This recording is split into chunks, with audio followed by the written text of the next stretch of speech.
Assalamualaikum warahmatullahi wabarakatuh. Salam sejahtera bagi kita semua. Perkenalkan kami dari Angkatan 8 Kelompok 3 Laser CPNS Kementerian SDM. Pada era yang penuh tantangan global saat ini, peran aparatur sipil negara sangat penting dalam menjaga keutuhan, kedaulatan, dan keberlanjutan bangsa, termasuk melalui sektor strategis energi dan sumber daya mineral. Video ini akan mengajak kalian untuk menyimak wawancara bersama ASN yang berbagi pandangan, pengalaman, serta komitmen mereka dalam mewujudkan kesiapsiagaan bela negara di sektor SDM. Mari kita saksikan bersama. Kesempatan ini saya hendak berdiskusi dengan Ibu Ika mengenai kesiapsiagaan bela negara dalam kehidupan sehari-hari. Yang pertama, menurut Ibu Ika, apa sih makna bela negara bagi seorang ASN di sektor SDM? Oke, baiklah. Jadi makna bela negara bagi saya sebagai ASN SDM itu kita harus profesional untuk menjalankan setiap kebijakan yang kita ambil, kegiatan tugas dan fungsi kita. Nah, contohnya saja tugas di bidang SDM, khususnya di Direktorat Jenderal Mineral Batubara, itu kita punya tugas untuk bagaimana kita memastikan ketahanan energi ini agar terus bisa sustainable, dinikmati oleh masyarakat banyak. Tujuannya untuk kesejahteraan sesuai dengan landasan Pancasila dan Undang-Undang Dasar kita, ya. Itu yang pertama. Yang kedua, kita punya tugas juga untuk bagaimana kita menjaga kerahasiaan negara, kerahasiaan. Contohnya saja menjaga data, informasi kerahasiaan terkait dengan sumber daya dan cadangan. Lalu kita harus ada inovasi. Kita harus ada inovasi dan kita siap untuk melakukan perubahan-perubahan apabila terjadi perubahan tersebut sangat dinamis. Jadi contohnya saja terkait dengan sumber daya alam saat ini.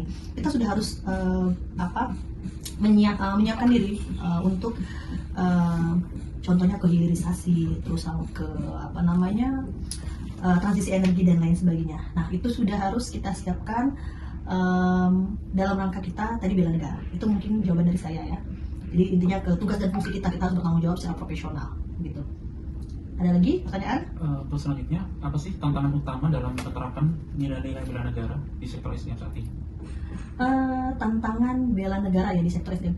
Ini, kita kan dalam hal ini di Direktorat Jenderal Mineral Batubara ada dua macam. Ada yang global, secara global. Tantangan secara global itu adalah tantangan terkait hoax, terkait dengan ujaran kebencian dan lain sebagainya.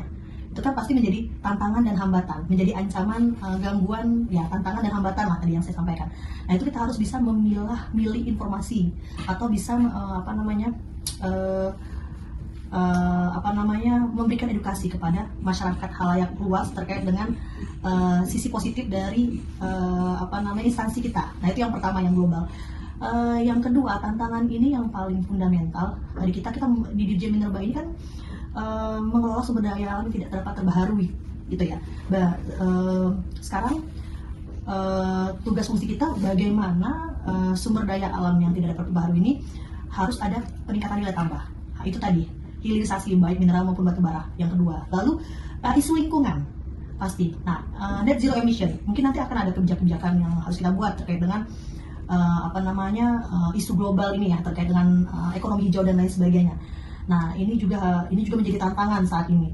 Lalu ya tadi transisi energi, bagaimana kita menemukan sumber daya alam yang mungkin dapat diperbaharui, yang bisa menjadi sustainable energy begitu. Nah, mungkin itu tantangannya ke depannya. Kesempatan ini saya hendak berdiskusi dengan Ibu Ika mengenai kesiapsiagaan bela negara dalam kehidupan sehari-hari. Yang pertama, menurut Ibu Ika, apa sih makna bela negara bagi seorang ASN di sektor SDM? Oke, baiklah. Jadi makna bela negara bagi saya sebagai ASN SDM itu kita harus profesional untuk menjalankan setiap kebijakan yang kita ambil, kegiatan tugas dan fungsi kita. Nah, contohnya saja tugas di bidang SDM, khususnya di Direktorat Jenderal Mineral Batubara, itu kita punya tugas untuk bagaimana kita memastikan ketahanan energi ini agar terus bisa sustainable, dinikmati oleh masyarakat banyak. Tujuannya untuk kesejahteraan sesuai dengan landasan Pancasila dan Undang-Undang Dasar kita, ya. Itu yang pertama. Yang kedua, pertanyaan pertama, bagaimana Ibu melihat relevansi kesiapsiagaan bela negara di era modern saat ini? Oke, jadi kesiapsiagaan bela negara sangat relevan karena ancaman terhadap bangsa saat ini tidak hanya berupa serangan militer, tetapi juga tantangan non-militer seperti disinformasi, radikalisme, kejahatan cyber, hingga persaingan ekonomi global. Dengan memiliki kesiapsiagaan, setiap warga negara dapat ikut menjaga kedaulatan dan stabilitas bangsa sesuai bidangnya masing-masing. Baik Ibu, jadi memang bela negara bukan hanya soal militer ya? Ya, Baik Ibu, kita lanjut ke pertanyaan kedua. Menurut Ibu, apa peran utama masyarakat dalam menjaga kesiapsiagaan bela negara? baik Mas. Jadi peran utama masyarakat itu adalah menjaga persatuan, menaati aturan, serta berperan aktif sesuai profesi dan keahliannya. Misalnya, pelajar bisa berperan dengan belajar sungguh-sungguh, pekerja dengan bekerja jujur dan produktif, sedangkan warga secara umum bisa berkontribusi melalui gotong royong, menjaga lingkungan, serta menggunakan media sosial secara bijak agar tidak mudah terpecah oleh isu yang menyesatkan. Baik Ibu, jadi ternyata hal sederhana pun bisa jadi bentuk bela negara dalam kehidupan sehari-hari ya? Iya. Pertanyaan pertama, bagaimana Ibu melihat relevansi kesiapsiagaan bela negara di era modern saat ini? Oke. Jadi kesiapsiagaan bela negara sangat relevan karena ancaman terhadap bangsa saat ini tidak hanya berupa Oke, Mas Farid izin bertanya ya. Bagaimana ASN agar dapat meningkatkan kesiapsiagaan bela negara melalui pengembangan kompetensi? Oke, baik. Jadi untuk kita sebagai ASN, kita juga sekarang masih menjalani sisi CPNS, tentunya kita harus kompetensi itu masuk ke dalam salah satu nilai dari berakhlak ya. Jadi untuk mengambil kompetensi harus melihat dulu dari fundamentalnya, yaitu dari nilai berakhlak, core value ASN. Tentunya sebagai di lingkup ASN di Kementerian ESDM, di sektor ESDM ini tentunya menjadi suatu hal yang sangat krusial karena menyangkut ketahanan energi. Nah, ketahanan energi ini agar bisa dinikmati secara luas oleh publik di Indonesia dan juga terdistribusi dalam masyarakat, baik itu dari Sabang sampai Merauke, itu tentunya merupakan hal yang penting dan juga memang harus kita jaga untuk keberlangsungan hidup dari orang banyak terkait di ruang lingkup energi, baik itu listrik, bahan bakar, gas, dan juga menyangkut konsumtif banyak orang, baik itu kebutuhan untuk nelayan, solar untuk nelayan, bahan bakar minyak untuk mungkin pengemudi ojol ataupun angkutan umum, seperti itu. Oke, Mas Farid izin bertanya ya. Bagaimana ASN agar dapat meningkatkan kesiapsiagaan bela negara melalui pengembangan kompetensi? Oke, baik. Jadi untuk kita sebagai ASN, kita juga sekarang masih menjalani sisi CPNS, tentunya kita harus kompetensi itu. Oke, untuk pertanyaan selanjutnya Mas Farid, apa sih komitmen pribadi dari Mas Farid sendiri selaku ASN untuk mewujudkan kesiapsiagaan bela negara di sektor SDM? Oke, baik. Jadi tentunya kita sebagai CPNS tentunya harus banyak belajar terlebih dahulu untuk mempelajari hal-hal yang berkaitan dengan SDM maupun juga dengan dari sisi ASN-nya itu sendiri.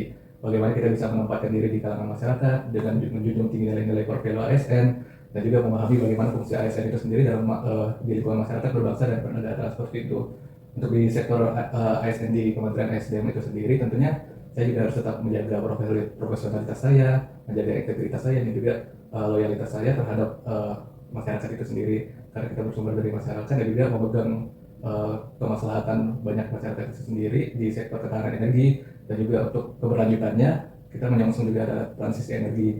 Nah, dari hal tersebut kita bisa bagaimana memaknai bela negara itu sendiri dengan mencintai apa yang kita lakukan di sini, bagaimana kita bisa mendedikasikan diri ini bagi institusi dengan bersikap profesionalitas dan juga mengambil intisari-intisari dari setiap pekerjaan agar pekerjaan yang kita lakukan sehari-hari ini bisa bermakna. Jadi makna dari pekerjaan itu sendiri tidak hanya buat kita sebagai mata pencaharian, tetapi juga bisa bermakna bagi diri sendiri, bagi masyarakat, dan juga mungkin untuk di sektor SDM ini kepada badan usaha itu juga kita bisa memaknai sebagai suatu bentuk bela negara itu sendiri. Terima kasih. Dari wawancara yang telah kalian simak, dapat disimpulkan bahwa bela negara bagi ASN di sektor SDM berarti bekerja secara profesional, menjaga kerahasiaan data, berinovasi, dan siap menghadapi perubahan. Tantangan yang dihadapi meliputi hoaks, ujaran kebencian, disinformasi, kejahatan cyber, dan persaingan global. Kesiapsiagaan bela negara menjadi sangat relevan untuk menjaga kedaulatan energi nasional. Melalui peningkatan kompetensi, literasi digital, dan pemahaman geopolitik energi, ASN dapat berperan aktif mendukung transisi energi berkelanjutan serta menjaga stabilitas bangsa dengan integritas dan loyalitas penuh. Semoga wawasan yang telah disampaikan dapat menginspirasi seluruh ASN dan masyarakat untuk terus berperan aktif dalam menjaga ketahanan energi nasional, mendukung pembangunan berkelanjutan, serta memperkuat persatuan bangsa. Bersama, kita wujudkan sektor SDM yang tangguh, berdaya saing, dan berdaulat demi Indonesia maju. Wassalamualaikum warahmatullahi wabarakatuh.